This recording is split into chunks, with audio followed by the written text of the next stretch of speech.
सांभ सदाशिव श्री स्वामी समर्थ।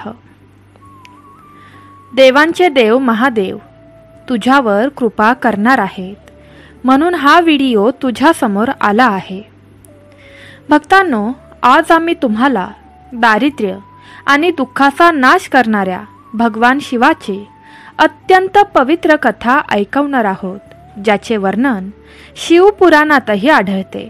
आणि असे म्हणतात की जो कोणी प्रामाणिकपणे ही कथा सुरुवातीपासून शेवटपर्यंत खऱ्या मनाने ऐकतो, त्याच्या घरी गरिबी कधीच येत नाही। ही कथा ऐकल्यानंतर आजारी व्यक्तीला त्याच्या सर्व रोगांपासून आराम मिळतो। आणि या कथेद्वारे आम्ही तुम्हाला हे देखील सांगणार आहोत की श्रावणामध्ये भगवान शिवाच्या कथा ऐकून कोणाला यश मिळते। त्यामुळे ही कथा आपण सर्वांनी सुरुवातीपासून शेवटपर्यंत ऐकावी, ही मनापासून विनंती। आणि जर कोणीही भगवान शिव आणि माता पार्वतीची ही कल्याणकारी कथा ऐकली तर त्याची भगवान शंकरावरील भक्ती शतपटीने वाढते। जर तुम्ही भगवान शिवाचे भक्त असाल तर तुम्ही भगवान शिवांचा अनादर करू नका।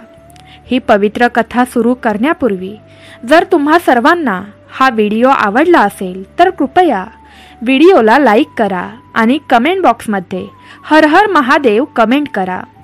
भगवान भोलेनाथ तुमच्या सर्व इच्छा पूर्ण करतील आणि तुमच्या कुटुंबावरील तुमच्यावरील सर्व संकटे नष्ट करतील। चला तर मग या शक्तिशाली पवित्र कथेला सुरुवात करूया। एक पंडित त्याच्या पत्नी आणि मुलासोबत राहत होता। त्यांच्या मुलाचे नाव सोमनाथ होते। तो पंडित रोज सकाळी उठून आंघोळ करून तुळशीच्या रोपाला पाणी घालत असे आणि रोज त्या शहरातील त्या नगरातील सर्व घरोघरी जाऊन कथा सांगत असे। पण त्या पंडिताने केलेली सर्व कामे त्यांच्या पत्नीला अजिबात आवडत नसायची, कारण त्या पंडिताची पत्नी अनेक वर्षे भगवान भोलेनाथांची पूजा करायची आणि श्रावण महिन्यातील सर्व सोमवारी व्रतही ठेवायची। मात्र हे सर्व करूनही त्यांना गरिबीचा सामना करावा लागला। त्यामुळे पंडिताच्या पत्नीला भगवान भोलेनाथांचा खूप राग आला आणि त्यांनी त्यांची पूजा करणे बंद केले। त्याचप्रमाणे पंडित तरुण होता, तोपर्यंत ते भगवान भोलेनाथांची कथा सांगून आणि पूजा अर्चा करून कुठून तरी मिळणाऱ्या पैशातून कुटुंबाचा उदरनिर्वाह करत असत। मग एके दिवशी पंडिताची पत्नी पुन्हा भगवान भोलेनाथाची पूजा करू लागते। ती मनात विचार करून भगवान भोलेनाथांची पूजा करायची की एक दिवस नक्कीच येईल जेव्हा माझ्या सर्व इच्छा पूर्ण होतील। आणि ती मनातल्या मनात स्वतःला शिव्या देऊ लागली की आपण असे कोणते पाप केले आहे ज्यामुळे आपल्याला इतकी गरिबी सहन करावी लागली आहे। आता हळूहळू पंडित आणि त्याची पत्नी दोघेही खूप म्हातारे झाले होते आणि आता पंडिताच्या अंगात एवढी ताकदही उरली नव्हती की कुठल्याही शहरात जाऊन भगवान भोलेनाथांची कथा सांगता येईल। आता पंडित सुद्धा सतत आजारी राहू लागले, कारण त्यांना अनेक रोगांनी घेरले होते आणि घर चालवायला कोणीच नव्हते। त्यामुळे पंडित सुद्धा चिंतेत राहू लागले। हळूहळू त्याच्या घरात काहीच उरले नाही। त्याला उदरनिर्वाहासाठी संघर्ष करावा लागला। तेव्हा पंडिताची पत्नी खूप रागावते आणि भगवान भोलेनाथाची पूजा थांबवते आणि आपल्या पतीला म्हणते, आपण दोघे किती दिवस भगवान भोलेनाथांची पूजा करत राहणार? कारण शिवशंभूची आराधना करता करता आपण दोघेही खूप म्हातारे झालो आहोत, पण तरीही आपल्याला एवढ्या मोठ्या प्रमाणात उपासना करूनही काही फळ मिळालेले नाही। आम्ही इतक्या गरिबीशी झगडत आहोत, आपली गरिबी दूर झाली नाही। आपण पूर्वीपेक्षा अधिक गरीब झालो आहोत। पूर्वीच्या गोष्टी ठीक होत्या, पण आता आपल्याला प्रत्येक छोट्या छोट्या गोष्टीसाठी रडावे लागते। त्या पंडिताची पत्नी पुढे त्या पंडिताला म्हणते, हे नाथ, मी मूर्ख आहे। मी एकदा भगवान भोलेनाथांची पूजा करणं थांबवलं आणि पुन्हा सुरुवात केली, श्रावणाच्या सर्व सोमवारी ना दिवस पाहिला ना वेळ पाहिला. मी दिवसेंदिवस भगवान भोलेनाथांची पूजा केली, उपवास सुद्धा केला. रोज तपश्चर्या करून शरीर कमजोर केले. नंतरही हे सर्व करून मला काही फळ मिळाले नाही. आणि आता तुम्ही शिवलिंगावर जल अर्पण करत आहात. शिवलिंगावर रोज जल अर्पण केल्यास तुमचा शिव काय देणार तुम्हाला? भक्तांनो, पत्नीचे हे म्हणणे ऐकून पंडित तिला काहीच बोलले नाहीत, कारण त्यांचा प्रिय भगवान भोलेनाथावर पूर्ण विश्वास होता. दुसरीकडे त्यांचा मुलगा सोमनाथ अजूनही शिक्षण घेत होता आणि काही दिवसातच त्याचे शिक्षण पूर्ण झाले. शिक्षण पूर्ण करून तो आपल्या घरी परतला आणि जेव्हा त्याने आपल्या आई आणि वडिलांना दुःखात पाहिले तेव्हा त्याने आपल्या भविष्याचा फारसाही विचार न करता आपल्या आई आणि वडिलांची सेवा करण्यास सुरुवात केली. त्यांचे सर्व हृदय त्याच्या आई वडिलांच्या प्रेमाने भरले होते. त्याने आनंदाने त्याच्या आई वडिलांच्या सर्व इच्छा पूर्ण करायला सुरुवात केली आणि घरातील सर्व जबाबदारी आपल्या खांद्यावर घेतली. आपल्या वडिलांप्रमाणेच त्यांनी शहरात जाऊन भगवान भोलेनाथांची कथा सांगायला सुरुवात केली आणि कथा कथन करून मिळालेल्या पैशातून कुटुंबाचा उदरनिर्वाह सुरू केला. अशीच बरीच वर्षे निघून जातात. पण एके दिवशी त्या शहरातील प्रसिद्ध शिव मंदिरात प्रार्थना केल्यानंतर सोमनाथ तेथे उपस्थित शिवभक्तांना भगवान भोलेनाथांची पवित्र कथा ऐकायला लावतो आणि म्हणतो की जो कोणी भगवान भोलेनाथांची ही पवित्र कथा ऐकेल तोच खरा भक्त होईल. जो भक्त या कथा मनापासून ऐकतो भगवान भोलेनाथ त्यांच्या सर्व मनोकामना पूर्ण करतात. सोमनाथ ही गोष्ट जेव्हा भक्तांना सांगत असतो तेव्हा त्याच मंदिरात त्या नगरचा राजा देखील आलेला असतो आणि ही गोष्ट तो राजा ऐकतो आणि सोमनाथाला म्हणतो की आजपासून तुम्ही माझ्या राजकन्येला रोज भगवान भोलेनाथांच्या कथा ऐकायला लावणार का? कारण मला माझ्या मुलीला चांगला वर मिळावा अशी माझी इच्छा आहे आणि त्यासाठी मी तुला रोज दक्षिणा म्हणून भरपूर पैसे देईन. राजाचे असे बोलणे ऐकून सोमनाथाला खूप आनंद होतो आणि तो राजकन्येला रोज कथा ऐकवायला तयार होतो. त्यानंतर राजाने सोमनाथाला आपल्या राजवाड्यात रोज राजकन्येला गोष्टी ऐकवायला लावल्या आणि त्या पैशातून तो आपल्या कुटुंबाचा उदरनिर्वाह करू लागला. पण सोमनाथच्या आईला ही गोष्ट आवडली नाही आणि तिला तिच्या मुलाच्या भविष्याची काळजी वाटत होती, म्हणून तिला रोजच याची काळजी वाटत होती. मग एके दिवशी पंडिताची पत्नी आपल्या पतिदेवांना म्हणते, मला माझ्या मुलाच्या भविष्याची चिंता आहे, कारण आमचे आयुष्य कसे तरी कमी झाले आहे. परंतु मला आपल्या मुलाच्या भविष्याची, आमच्या मृत्यूनंतर त्याचे काय होईल आणि आपल्या भक्तिपूजेची चिंता आहे. आपला मुलगा राजाच्या महालातून जी काही दौलत घेऊन येतो त्या धनाने आपल्या कुटुंबाचे पोट भरते, पण बाकीच्या सर्व मनोकामना कशा पूर्ण होतील? काय आता आपण फक्त पोट भरण्यासाठीच जगायचं का? भक्तांनो, जेव्हा ही गोष्ट माता पार्वती यांनी ऐकली तेव्हा माता पार्वती त्वरित भगवान भोलेनाथ यांच्याकडे पोहोचली. तेव्हा भगवान भोलेनाथजींनी विचारले, हे देवी पार्वती, आज तू खूप चिंतेत दिसत आहेस. तेव्हा माता पार्वतीजी भगवान भोलेनाथांना म्हणाली, हे शिवशंभू, तू त्रिकाल शक्ती आहेस, तुला सर्व काही माहीत आहे, तरीही अजूनही हा प्रश्न विचारत आहेस. चला मी सांगू का मी इतकी चिंतेत का आहे? माझ्या चिंतेचे कारण हे आहे की पंडित आणि त्याची पत्नी, तुम्ही या पती पत्नीची परीक्षा का घेत आहात? हे पंडित तुझे प्रखर भक्त आहेत, पण तुम्ही त्याचे जीवन फक्त अडचणींनी भरलेले आहे. तुम्ही त्याला त्याच्या पूजेचे फळ दिले नाही, म्हणून मी तुम्हाला विनंती करते की आता तुम्ही त्याच्या जीवनाची काळजी घ्या, अन्यथा पुजारी आणि त्याची पत्नी तुमची पूजा करणं थांबवतील आणि तुमच्यावरचा त्यांचा विश्वास पूर्णपणे कमी होईल. आणि माता पार्वतीचे हे शब्द ऐकून भगवान भोलेनाथ माता पार्वतीला म्हणतात, हे देवी पार्वती, काळजी करू नकोस, कारण त्या ब्राह्मणाच्या सौभाग्याचे बीज आम्ही पेरले आहे.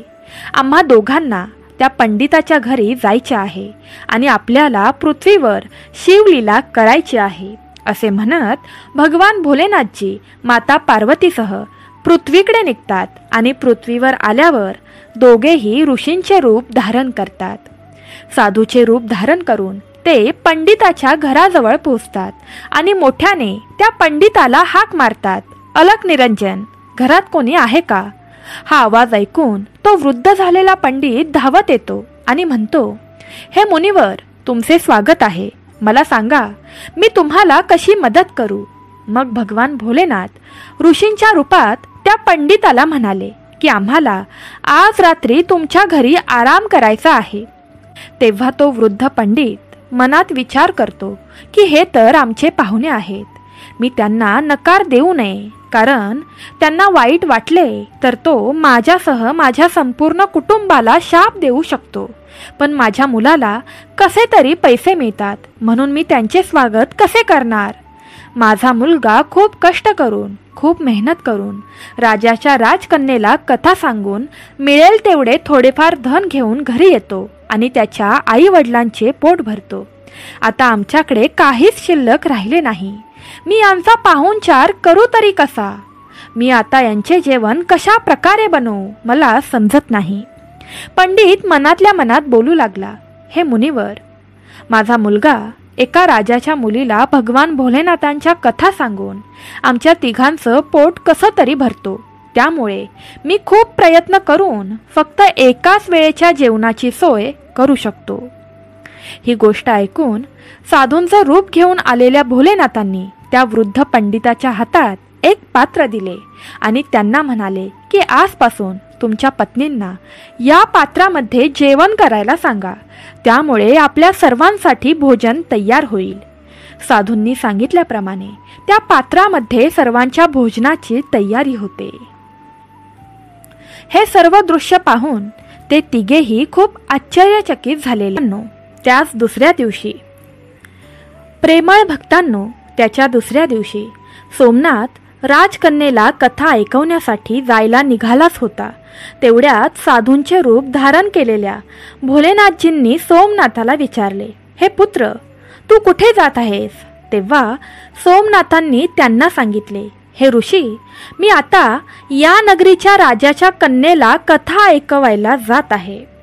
तेव्हा साधूचे रूप धारण केलेले भोलेनाथ सोमनाथांना म्हणतात, हे पुत्रा, आज जेव्हा तू राजकन्येला कथा ऐकवायला जाशील तेव्हा तू तिला विचारशील की तिची कोणती इच्छा पूर्ण होण्यासाठी ती प्रतिदिन भगवान भोलेनाथाची कथा ऐकते. अशा प्रकारे सोमनाथ राजवाड्यात पोहोचतो आणि राजकन्येला कथा ऐकायला सांगतो. साधूंनी सांगितल्याप्रमाणे सोमनाथ राजकन्येला एकच प्रश्न विचारतो की तुझी कोणती इच्छा पूर्ण व्हायची बाकी आहे. तेव्हा राजकन्या सोमनाथला म्हणते, माझी ही इच्छा पूर्ण व्हावी म्हणून मी रोज भगवान भोलेनाथांच्या कथा ऐकते, जेणेकरून मला असा वर मिळावा की ज्याची सर्व नगरात चर्चा होईल. त्याच्या डोक्यावर चंद्र आणि सूर्य असतील आणि त्याचे नशीब इतके चांगले असेल की त्याच्या घरी कोणत्याही गोष्टीची कमतरता नसेल. त्याने अशी लग्नाची मिरवणूक काढावी की आजपर्यंत अशी मिरवणूक कोणाचीच निघाली नसेल. राजकुमारीचे हे शब्द ऐकून सोमनाथ घरी परततात आणि ऋषींचे रूप धारण केलेल्या भगवान भोलेनाथांना या सर्व गोष्टी सांगतात.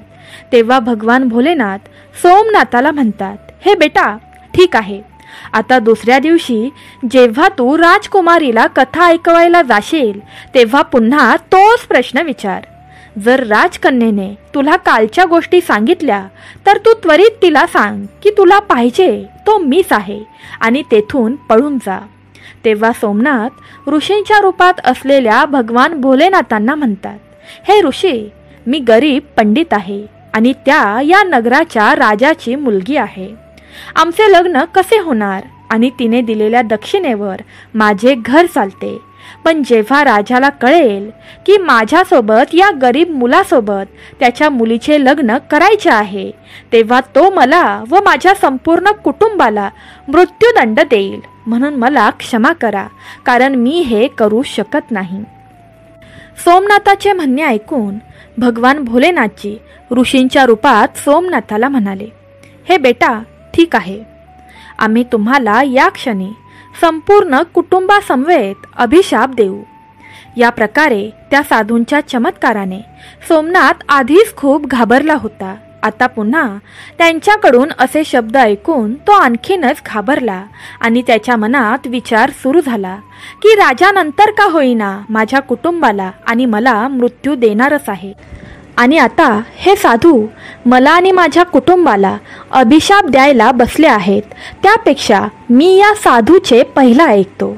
कधी ना कधी जीव जाणारच आहे असा विचार करून त्यांनी त्यांना आश्वासन दिले की तुम्ही सांगितलेली गोष्ट मी करायला तयार आहे. आणि राजवाड्यात जाऊन सोमनाथाने राजकन्येला परमेश्वराची कथा ऐकवायला सुरुवात केली. सोमनाथांनी महालात पोचल्यावर राजकन्येला भगवान भोलेनाथांची कथा सांगितली आणि तोच प्रश्न आज पुन्हा विचारला. तेव्हा राजकन्येने पुन्हा तेच उत्तर दिले जे तिने पहिल्या दिवशी दिले होते. मग साधूंचे रूप धारण केलेल्या भोलेनाथांनी सोमनाथाला जे बोलायला लावले होते ते सोमनाथ राजकन्येला बोलला आणि तिथून निघून गेला. सोमनाथच्या अशा बोलण्याने राजकन्येला खूप राग आला आणि तिने लगेचच तिच्या दासीला बोलवले आणि ही गोष्ट तिच्या कानावर घातली आणि म्हणाली, ही सर्व गोष्ट तू राजाला सांग. ही गोष्ट राजाला समजल्यावर राजा देखील क्रोधित झाला आणि त्याने आपल्या मुलीला विश्वास दिला की याची शिक्षा निश्चितच त्या सोमनाथाला भोगावी लागेल. मग राजाने पटकन आपल्या मंत्र्यांना दरबारात बोलावून त्याच्याशी चर्चा सुरू केली. तेव्हा त्याचा मुख्यमंत्री राजाला म्हणाला, राजा, याने फाशीच्या लायकीचा गुन्हा केला आहे, पण तो विद्वान आहे. कारण जर तुम्ही त्याला फाशी दिली तर तुमच्यावर ब्राह्मण हत्येचे गंभीर पाप असेल. म्हणून आम्ही त्याला वेगळी शिक्षा दिली पाहिजे, जेणेकरून तुम्हाला ब्राह्मणाच्या हत्येचे गंभीर पाप वाटू नये. बराच वेळ झाला तेव्हा राजाने आपल्या काही सैनिकांना बोलावून सांगितले की त्या पंडिताच्या घरी जाऊन सांगा की राजासाहेब आपल्या मुलीचे लग्न तुमच्यासोबत करायला तयार आहेत, पण त्यांच्या काही अटी आहेत ज्या तुम्ही पूर्ण करू शकला नाही तर ते तुम्हाला सर्वांना मृत्यू देतील. राजसाहेबांची पहिली अट होती की लग्नाच्या मिरवणुकीतील पाहुण्यांसाठी गावातील सर्व घरे रिकामी नाही पाहिजेत. दुसरी अट म्हणजे लग्नात आलेल्या पाहुण्यांच्या स्वागतासाठी तयार केलेले अन्नपदार्थ कोणत्याही प्रकारे वाचले नाही पाहिजेत.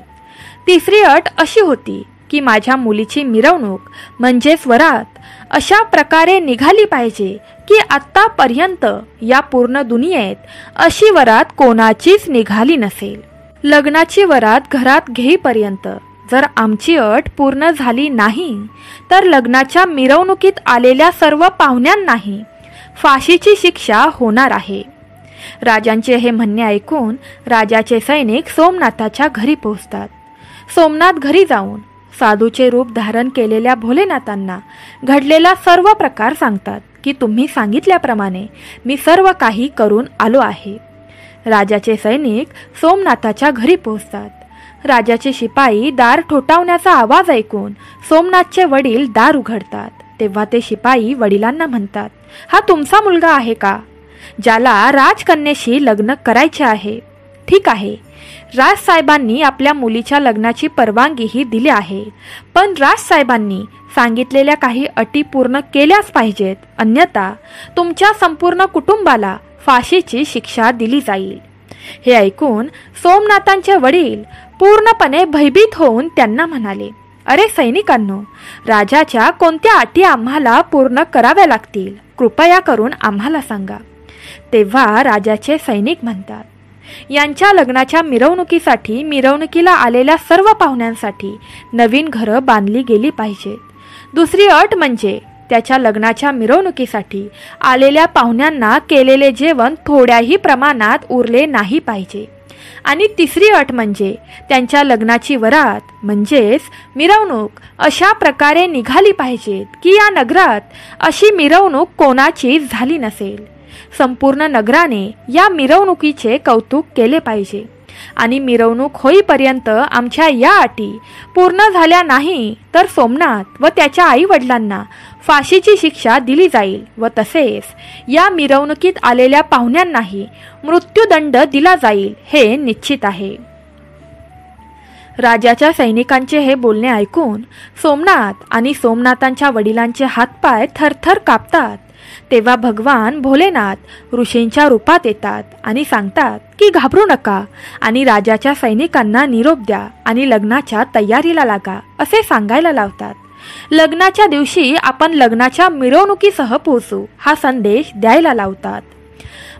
मग सोमनाथांनी साधूंनी सांगितल्याप्रमाणे त्या सैनिकांना उत्तर दिले आणि ते सैनिक राजवाड्यात पोहोचले आणि त्या राजाला सर्व काही सांगितले.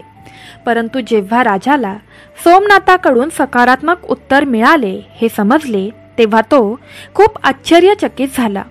राजा मनात विचार करू लागतो की हा कोणत्या आत्मविश्वासावर माझ्या मुलीशी लग्न करायला तयार झाला आहे.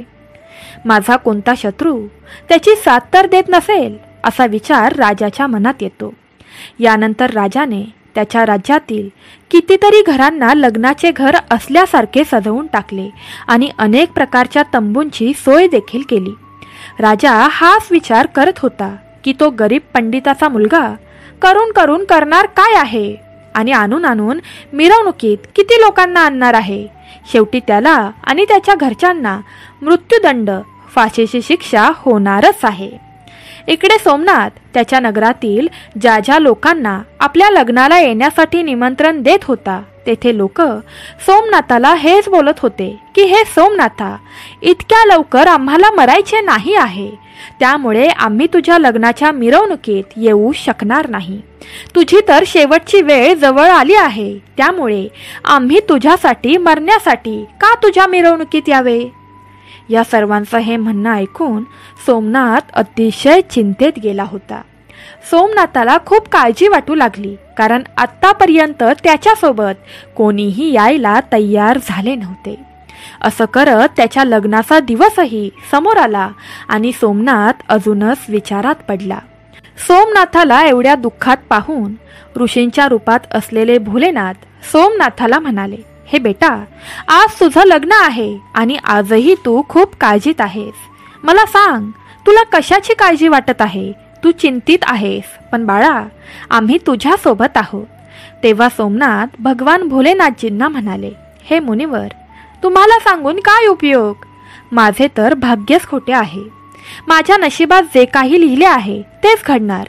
असे म्हणत ते लग्नासाठी तयार झाले आणि त्यांच्याबरोबर महालाकडे निघाले. जेव्हा राजाच्या कानावर मग भोलेनाथजींनी सोमनाथाच्या मिरवणुकीत येण्यासाठी सर्व देव, भूत आणि गंधर्व यांना मानवी रूपात सोमनाथाच्या मिरवणुकीत येण्याचा आदेश दिला होता आणि त्यांना सोमनाथाच्या मिरवणुकीत सामावून घेतले होते. त्यामुळे सर्व मिरवणूक नाचत घराघरात पोहोचली. लग्नात इतके पाहुणे आले होते की लग्नाच्या मिरवणुकीतील सर्व घरेही लग्नाच्या पाहुण्यांनी भरून गेली होती आणि काही पाहुण्यांना तंबूशिवाय बाहेर सोडण्यात आले होते. गोष्ट जाऊन पोहोचली की आतापर्यंत सोमनाथाबरोबर मिरवणुकीत यायला एकही जण तयार नव्हता आणि आता इतकी लोक आली तरी कुठून. राजाला या गोष्टीचा खूप संताप झाला. तो बोलू लागला, हे सर्व एकदा जाऊन बघायलाच हवं.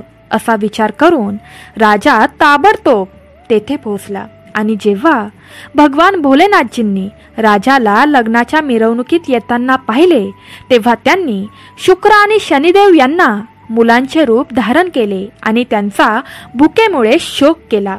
इकडे राजाने दोन्ही मुलांना मोठ्याने शोक करताना पाहिले आणि त्यांनी साधूचे रूप धारण केलेल्या भगवान भोलेनाथजींना विचारले, हे महात्मे, ही मुलं भुकेसाठी इतका गोंधळ का करत आहेत? असे विचारले. तेव्हा साधूचे रूप धारण केलेले भोलेनाथ म्हणाले की यांना प्रचंड भूक लागली आहे, त्यामुळे ते भुकेसाठी गोंधळ करत आहेत. मग राजाने या दोन्ही मुलांना भोजन तयार होत असलेल्या ठिकाणी पाठवले आणि लगेचच राजाच्या सैनिकांनी राजाजवळ जाऊन सांगितले की हे राजन, त्या दोन्ही मुलांनी लग्नामध्ये केलेले सर्व भोजन संपवून टाकलेले आहे आणि तरीही ती दोन्ही मुलं अजूनही जोरजोरात ओरडत आहेत की आम्हाला अजूनही जेवणाची गरज आहे. आपल्या सैनिकांचे हे बोलणे ऐकून राजा पूर्णपणे संकटात जातो, कारण आता त्याच्या संपूर्ण अहंकाराचा चुरा झालेला असतो. शेवटी राजा साधूचे रूप धारण केलेल्या भोलेनाथांजवळ हात जोडून बसतो आणि म्हणतो, हे साधू महाराज, आता माझी लाज फक्त आणि फक्त तुमच्या हातात आहे. तेव्हा भगवान भोलेनाथजींनी राजाला सांगितले की काही हरकत नाही, सर्व काही ठीक होईल. तुम्ही राजवाड्यात जा आणि मिरवणुकीचे नेतृत्व करण्याची तयारी सुरू करा. मग राजाने त्या नगरातील सर्व घरे चांगली सजवली आणि संपूर्ण नगर एका परिपूर्ण वधूप्रमाणे सजले. सोमनाथही त्याच्या लग्नाच्या पोशाखात राजकुमारीपेक्षा कमी दिसत नव्हता.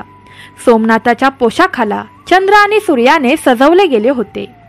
लग्नाच्या वेळेला सोमनाथ एका सुंदरशा रथात बसून लग्नासाठी राजमहालात जायला तयार झाला. त्या रथाच्या पुढे कित्येक बँड वाजे वाजत होते. सोमनाथाच्या मिरवणुकीचे असे दृश्य पाहून त्या नगरातील काही लोक म्हणू लागली, या पंडिताचे भाग्य पहा, त्याच्या मस्तकाचा आधार चंद्राने सजवला आहे. सूर्य, धन आणि लक्ष्मी चारी बाजूंनी जात आहे. याप्रमाणे जणू काही श्रीमंत राजाची लग्नाची मिरवणूक निघत आहे. आणि अशी लग्नाची मिरवणूक आपण आपल्या आयुष्यात पाहिली नाही आणि भविष्यात पाहण्याची आशाही नाही. हा पंडित तर खूप भाग्यवान निघाला आणि आता तो प्रचंड श्रीमंत होणार आहे. या पंडितावर परमेश्वराचा आशीर्वाद आहे. लोकांचे शब्द ऐकून माता पार्वतीजी भगवान भोलेनाथांना म्हणाली, हे भगवान, हे खरे आहे की ज्याला तुमचा आशीर्वाद मिळतो, ज्याच्यावर तुमची कृपा होते, त्याच्यासाठी अंधाऱ्या भांडाराचे कुलूप उघडतात, त्याच्यावर चमत्कारांचा वर्षाव प्राप्त होतो आणि त्याच्या रडक्या नशिबाचे फासे बदलतात.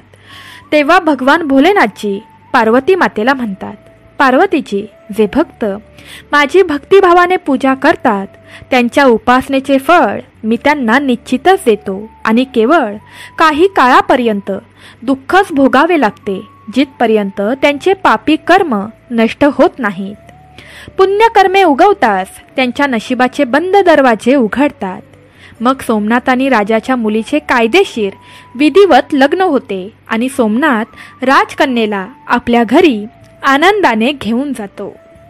भक्तांनो, ज्या मुली श्रावण महिन्यात रोजच्या रोज भगवान भोलेनाथांच्या कथा ऐकतात त्यांना याच राजकन्येप्रमाणे उत्तम वर प्राप्त होतो, कारण राजकन्येने प्रतिदिन भगवान भोलेनाथांच्या कथांचे श्रवण केले होते. यामुळे तिच्या कर्मानुसार तिला मनासारखे उत्तम वर मिळाले होते. भगवान भोलेनाथ आणि माता पार्वतींच्या कृपेमुळे सोमनाथ खूप श्रीमंत आणि धनवान व्यक्ती बनला गेला होता. त्याच्या घरामध्ये कोणत्याही गोष्टीची थोड्याही प्रमाणात कमी नव्हती. मग पुन्हा नव्याने सोमनाथाच्या आईने भगवान भोलेनाथांची नव्याने सेवा करण्याची, पूजा करण्याची तयारी केली. रोजच्या रोज खूप सारं धन गरिबांमध्ये वाटायला सुरुवात केली आणि त्याचबरोबर रोजच्या रोज ती भगवान भोलेनाथांच्या कथांचे श्रवण करू लागली. भक्तांनो, श्रावण मासात भगवान भोलेनाथांच्या कथा श्रवण केल्याने भगवान भोलेनाथ स्वतः येऊन आपल्या सर्व इच्छा पूर्ण करतात. आपल्या आयुष्यातील सर्व दुःख, संकटे, चिंता जाळून टाकतात. यामुळे तुम्ही देखील श्रावणात प्रतिदिन भगवान भोलेनाथांच्या कथा रोजच्या रोज ऐकल्या पाहिजेत. भक्तांनो, तुम्हाला श्रावणातील ही भगवान भोलेनाथांची आणि माता पार्वतींची शक्तिशाली कथा कशी वाटली हे नक्की आम्हाला कमेंट करून सांगा. तसंच आपण पूर्ण श्रावणात भगवान भोलेनाथांच्या आणि माता पार्वतींच्या शक्तिशाली, चमत्कारी तसंच आपलं भाग्य बदलणाऱ्या कथा सांगणार आहोत, ज्याने तुमच्या सर्व इच्छा पूर्ण होतील आणि तुम्ही संकटमुक्त व्हाल. तर तुम्हाला भगवान भोलेनाथांच्या या कथा ऐकायला आवडतील का हे नक्की आम्हाला टाईप करून सांगा. तसंच आजच्या व्हिडिओला लाईक करून शेअर करायला विसरू नका. आपले चॅनल नक्की सबस्क्राईब करा. हर हर महादेव. श्री स्वामी समर्थ.